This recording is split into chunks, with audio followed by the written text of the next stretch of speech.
शिव महापुराण तृतीय रुद्र संहिता 21वां अध्याय। पार्वती जी द्वारा भैरव जी को शाप, शिव जी का महेश अवतार।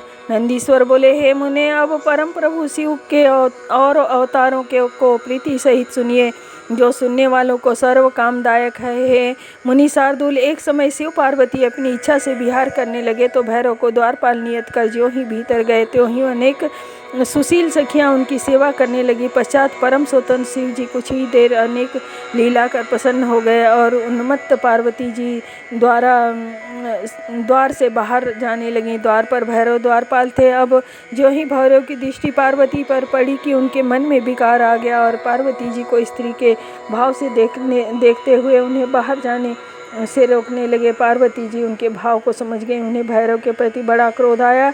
फिर तो पार्वती जी ने उन भैरव को श्राप दे दिया कि तूने मुझको स्त्री की दृष्टि से देखा, इस कारण तू पृथ्वी पर जाकर मनुष्य जन्म प्राप्त करेगा। पार्वती जी द्वारा भैरव के शापित होने पर वहाँ बड़ा कोलाहल मचा। भैरव को भी इसका बड़ा दुख हुआ। तब अनेकों आश्वासन वाक्यों में प्रवीण शिव जी वहाँ आकर भैरव को आश्वासन देने लगे, परंतु देवी का शाप भैरव शीघ्र ही पृथ्वी पर आकर मनुष्य योनि में बैताल हो गए। पश्चात उनके स्नेह से पार्वती सहित शिव जी भी लौकिक गति का आश्रय ले लीलावत पृथ्वी पर उतार लिया। अब यहाँ शिव जी का नाम महेश और पार्वती जी का नाम शारदा हुआ। शिव जी का यह चरित्र धनदायक तथा सब भोगों को देने वाला और अंत में मोक्षप्रद है। इति श्री शिव महापुराण तृतीय रुद्र संहिता का 21वां अध्याय समाप्त।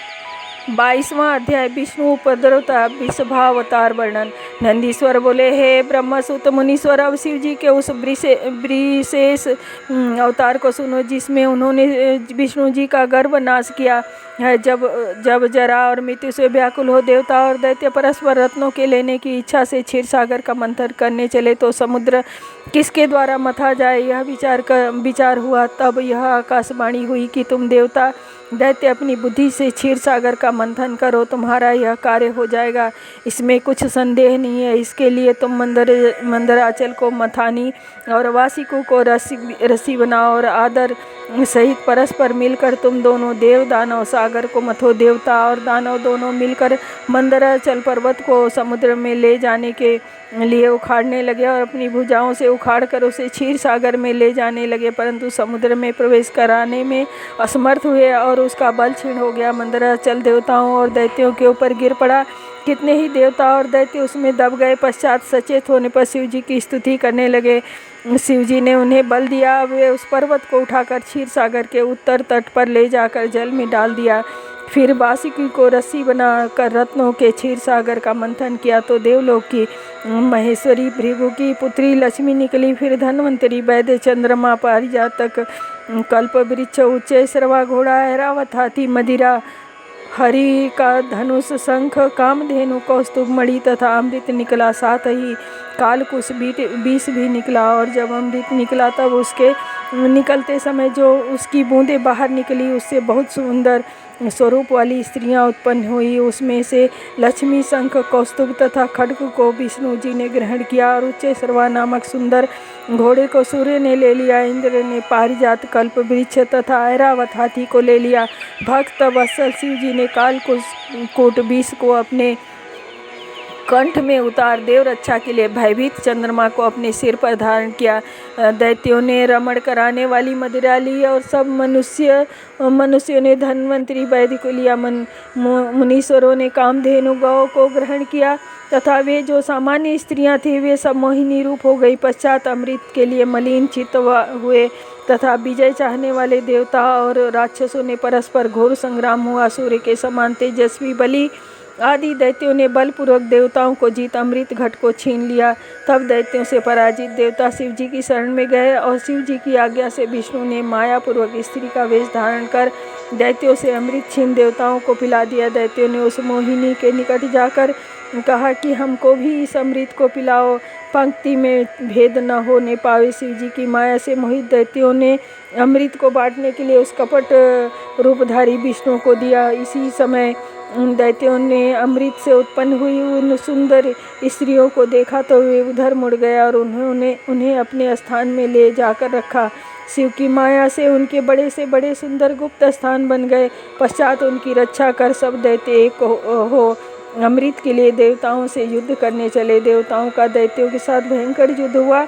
वह देवासुर संग्राम तीनों लोकों में प्रसिद्ध हुआ। विष्णु जी से रक्षित देवताओं ने विजय पाई। परमात्मा विष्णु ने सब दैत्यों को मोहित कर दिया। बहुत से दैत्य मारे गए। जो बचे वे पाताल के बीवरों में समा गए। विष्णु जी उन भयभीत दैत्यों को हाथ में चक्र ले पाताल में मारने गए। वहाँ उन्हें दैत्यों द्वारा स्थापित बहुत सी चंद्रमुखी स्त्रियां पर दिखाई पड़ी। विष्णु जी ने उनके सबसे रमण कर उन अनेक युद्ध दुर्मद पुत्रों को उत्पन्न किया। उन्होंने पाताल से लेकर पृथ्वी तक में बड़ा उपद्रव किया। उनसे मुनियों और देवताओं को बड़ा कष्ट हुआ। ब्रह्मा जी मुनियों को साथ ले कैलाश से शिव जी के पास गए। सबने मिलकर शिव जी की स्तुति की। उस स्तुति से प्रसन्न हो शिव जी ने वृषभ का रूप धारण कर विष्णु को पाताल से लाने की इच्छा की तथा देवताओं को आश्वासित किया। इति श्री शिव महापुराण तृतीय रुद्र संहिता का 22वां अध्याय समाप्त। 23वां अध्याय शिव अवतार लीला वर्णन। नंदीश्वर बोले, अब शिवजी ने वृषभ रूप धारण कर गर्जते हुए पाताल के उस विवर में प्रवेश किया। उनकी प्रचंड गर्जना से नगर गिरकर ध्वस्त हो गया। पूर्ववासी व्याकुल हो गए। वृषभ रूपधारी शिव ने उपद्रवी विष्णु पुत्रों का सामना किया, जो धनुष बाण लिए सर्वदा संग्राम ही किया चाहते थे। उन वीर विष्णु पुत्रों ने क्रुद्ध हो शिवजी पर आक्रमण किया। बैल रूप रुद्र ने अपने सिंगों और खुरों से उन्हें मारा। कुपित रुद्र की उस मार से विष्णु के कितने ही पुत्र प्राण रहित और मूर्छित हो गए। यह जानकर भगवान विष्णु उस विवर से बाहर निकले और उन्होंने अपने सुतों को मारने वाले वृषभ रूपधारी रुद्र को देखकर उन पर अपने बाणों और दिव्य अस्त्रों का प्रयोग किया। परंतु पर्वत निवासी रुद्र ने उन विष्णु के सब अस्त्रों को काट डाला। साथ ही उन वृषभ रूप शिव ने अपने महान घोर गर्जन कर एवं क्रोध से सारे जगत को कंपित कर दिया। माया से मोहित विष्णु को अपना हरि न जानकर कूद कूद कर खुरों और सिंहों से उन्हें विदीर्ण कर दिया। विष्णु उनके प्रहार को सह न सके और शरीर से शिथिल तथा व्याकुल हो गए। पश्चात उन्होंने बैल रूप से विहार करते हुए भगवान शिव को पहचाना। तब उन वृषभ रूपधारी पार्वती पति को पहचान कर विष्णु जी ने कहा, हे देव महादेव करुणा सागर प्रभु, मैं मूर्ख हूँ जो आपकी माया से मोहित हो आपके ही साथ युद्ध किया। भला कोई अपने स्वामी से युद्ध करता है? हे प्रभु, मुझ पर कृपा कर मेरे अपराध को क्षमा कीजिए। नंदीश्वर बोले, हे मुने, तब विष्णु जी के इन वचनों को सुनकर भगवान शिव ने कहा, तुम बड़े बुद्धिमान हो, फिर सब ज्ञान को भूल मुझसे युद्ध क्यों करने लगे? क्या मेरे अधीन तुम पराक्रमी अपने स्वरूप को न पहचान सके? अब तुम यहाँ रमण मत करो और इस विचार से निवृत्त हो जाओ कि तुम्हें ऐसा करना उचित नहीं है, क्योंकि तुम्हारे रमण से लोग संसार सागर को पार करते हैं। विष्णु जी लज्जित हो वहाँ से चलने लगे। शिव जी ने कहा, ठहरो, अब तुम अपने इस चक्र को यहीं छोड़ दो, मैं दूसरा चक्र दूंगा। ऐसा कहा शिव जी ने अपने तेज से सूर्य के समान एक दूसरा सुदर्शन चक्र निकाल विष्णु को दिया।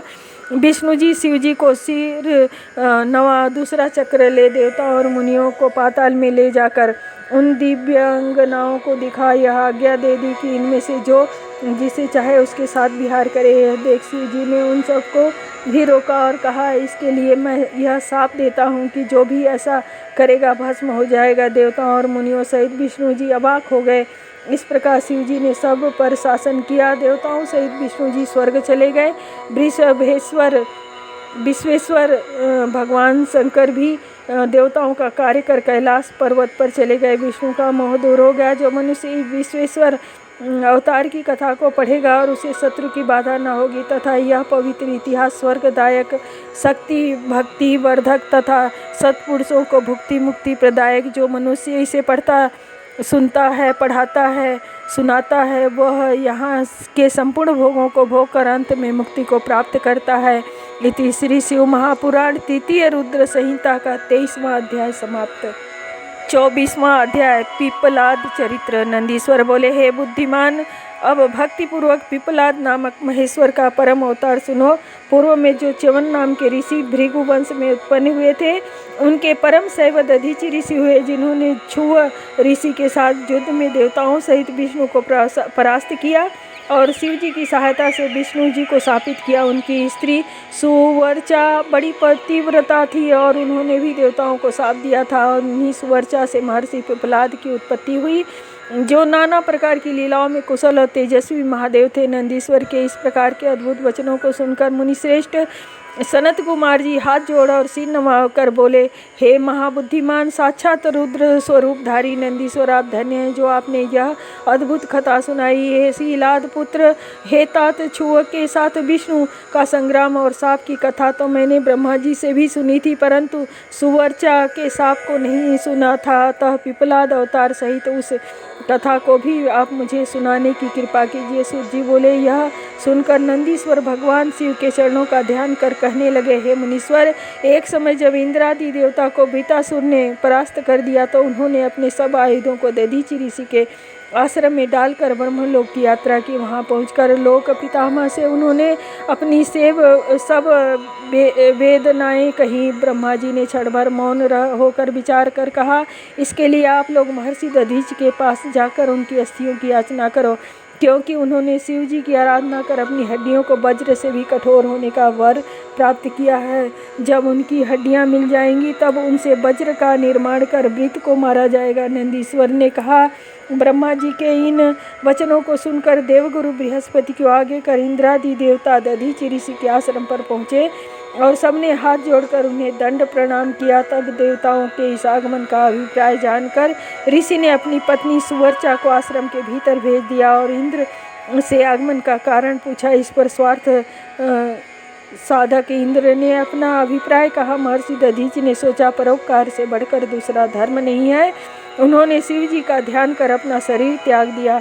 पुष्पों की वर्षा हुई, देवता विस्मित हो गए। इंद्र ने कामदेव से धेनु से शीघ्र ही ऋषि की सब अस्थियां निकलवा ली और त्वष्टा से उनका अस्त्र बनाने को कहा। त्वष्टा की आज्ञा से विश्वकर्मा ने सुदृढ़ वज्रमय अस्त्र बनाया। शिव जी की आज्ञा उनके तेज से वृद्धि को प्राप्त कर इंद्र ने वज्र लेकर क्रुद्ध हो वृत्रासुर पर इस प्रकार प्रहार किया कि जिस प्रकार रुद्र ने काल पर किया था। फिर तो इंद्र ने सन्नद्ध हो उस वज्र से वृत्रासुर को पर्वत के शिखर की तरह काट डाला। देवताओं ने बड़ा उत्सव किया, पुष्प वृष्टि हुई। हे तात, प्रसंगवश यह चरित्र तो मैंने तुम्हें सुनाया, अब शिव जी के पिप्पलाद अवतार को सुनो। जब दधीचि पत्नी सुवर्चा अपने पति की आज्ञा से आश्रम के भीतर चली गई तो वहाँ उन्होंने संपूर्ण गृह के कर्म किए और जब लौटी तो अपने पति को तथा सब देवताओं को वहाँ न देख उन्हें बड़ा आश्चर्य हुआ। साथ ही उन्हें और भी बहुत से अपशकुन दिखाई पड़े। ऋषि पत्नी सुवर्चा देवताओं के हृदय को जानकर परम क्रुद्ध हो शाप देने लगी। उन्होंने सब देवताओं को पशु होने का शाप दे दिया। पश्चात चिरा लगा उसमें जलने चली। तब शिव जी से प्रेरित आकाशवाणी ने आश्वासन देते हुए सुवर्चा से कहा, हे प्राज्ञ, तुम ऐसा न करो। मुनीश्वर का तेज तुम्हारे हृदय में विराजमान है, उसको यत्नपूर्वक उत्पन्न करो। पश्चात तुम अपने मनोरथ को पूरा करना, परंतु अभी नहीं, क्योंकि सुगर्भा स्त्री अपने शरीर को न जलाए, यह वेद की आज्ञा है। सुन सुवर्चा को बड़ा आश्चर्य हुआ। उन्होंने एक पत्थर उठा अपना गर्भ विदीर्ण कर दिया। उसमें से एक महादिव्य शरीर वाला परम कांतिमान मुनिवर का तेज रूप बालक निकला। वह साक्षात शिव जी थे। मुनि पत्नी ने उस बालक के अद्भुत तेज को देखकर उसे रुद्र का अवतार समझा। उनकी प्रसन्नता की सीमा न रही। उन्होंने शीघ्र ही प्रणाम कर उस बालक के स्वरूप को हृदय में स्थापित कर लिया। पश्चात पतिलोक की इच्छुक सुवर्चा ने हंसकर अपने उस पुत्र से कहा, हे तात, हे परमेशान, हे महाभाग, तुम दीर्घ काल तक इस पीपल की मूल में निवास कर अपने सबके सुखदायक बनो और अब मुझे प्रेम पूर्वक पतिलोक में जाने की आज्ञा दो, जहाँ जाकर मैं अपने पति के साथ रुद्र स्वरूपी आपका ध्यान करूँ। सुवर्चा पुत्र से ऐसा कह परम समाधि लगा पतिलोक को चली। वहाँ जा अपने पति को पा शिवलोक में आनंद से शिव जी की सेवा करने लगी। उधर मुनिपुत्र के रूप में शिव जी का अवतार हुआ। समझ विष्णु और ब्रह्मा अपने गणों के साथ प्रीतिपूर्वक वहाँ आए और बड़ा उत्सव किया।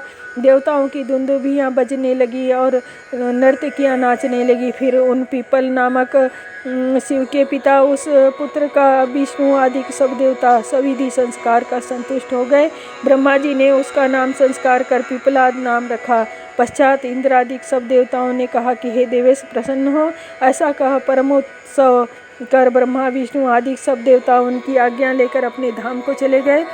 फिर तो महाप्रभु पिपलाद लोक हितार्थ कितने ही काल तक उस अस्वस्थ वृक्ष की मूल में तप करते रहे। इति श्री शिव महापुराण तृतीय रुद्र संहिता का 24वां अध्याय समाप्त। 25वां अध्याय पिपलाद महादेव की लीला। नंदीश्वर बोले, इस प्रकार पिपलाद ने संसार में निवास धर्म स्थापना की। उस अवस्था में उन्होंने जो लीला की उसे सुनिए। एक दिन वे पिपलाद मुनि पुष्पभद्रा नामक नदी में स्नान कर रहे थे तो उन्होंने एक मनोहर युवती को देखा जो शिव जी के अंश से पैदा हुई थी। उसे देख तत्व प्रवीण मुनि पिपलाद उसके रूप पर मोहित हो गया और उसे प्राप्त करना चाहा। वह राजा अनरण्य की कन्या थी। महर्षि पिपलाद राजा अनरण्य के पास पहुँचे। राजा ने मुनि की यथोचित अभ्यर्थना की। ऋषि ने राजा से कन्या की याचना की। यह सुन राजा मौन हो गया और तत्क्षण उनसे कुछ कहते न बना। पिपलाद ने कहा, या तो युक्तिपूर्वक कन्या दो, अन्यथा मैं तुम्हारे सहित सबको भस्म कर दूंगा। राजा ने भयभीत हो मुनीश्वर को सर्वभूषण अलंकृत अपनी कन्या प्रदान की। मुनि उस शिव के अंश से उत्पन्न कन्या से विवाह कर उसको साथ ले अपने आश्रम पर पहुँचे। तपस्वी अत्यंत ही सौम्य स्त्री के साथ आनंद से वास करने लगे। उनका नाम पद्मा था। जैसे लक्ष्मी जी विष्णु की सेवा में रत रहती हैं, वैसे ही पद्मा भी मन वचन और कर्म से पति की सेवा करने लगी। युवती से रमण कर विद्ध मुनि पिपलाद युवा हो गए। उन्होंने पद्मा से ही अपने ही समान 10 पुत्र उत्पन्न किए। ऐसी ही उन्होंने भी लीलाएं की। संसार में किसी से निवारण न होने वाली उन्होंने शनैश्चर की पीड़ा निवृत्त की। उन्होंने वर दिया कि जन्म से लेकर 16 वर्ष तक मनुष्यों और शिव भक्तों को यह बाधा न हो। यदि इसके विपरीत शनि कहीं पर मनुष्य को पीड़ित करेगा तो भस्म हो जाएगा। हे मुने, इस प्रकार पिपलाद मुनि की नर लीला मैंने आपसे कही जो संपूर्ण कर्म फलदायक है। गादि, कौशिक तथा पिपलाद के ये 3 महामुनि स्मरण मात्र से ही शनि पीड़ा को नाश करने वाले हैं। जो मनुष्य पद्मा सहित महर्षि पिपलाद की इस चरित्र को पढ़ता या सुनता है उसके सब मनोरथ पूर्ण हो जाते हैं। इसमें शनि की पीड़ा भी शांत होती है तथा भक्तों के सब मनोरथ पूर्ण होते हैं। मुनीश्वर दधीचि धन्य हैं जिनके पुत्र पिपलाद साक्षात शिव हुए। यह पवित्र इतिहास स्वर्गदायक, अनिष्ट ग्रहों का नाशक, सब इच्छाओं को पूर्ण करता तथा शिव भक्ति वर्धक है। इति श्री शिव महापुराण तृतीय रुद्र संहिता का 25वां अध्याय समाप्त। ओम नमः शिवाय।